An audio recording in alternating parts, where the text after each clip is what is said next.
mas não vou arriscar. Pera aí, seus filhos da puta.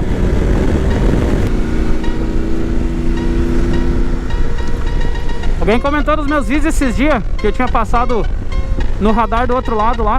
Passei rápido, passei a 90, 100 por hora. Mas daquele lado não tem mais, tá?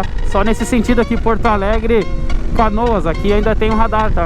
Limite é 80, então fique esperto. Não sei se funciona, mas não vou arriscar. Pera aí, seus filhos da puta.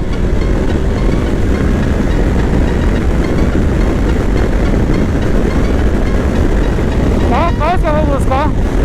Aquela moto anda demais.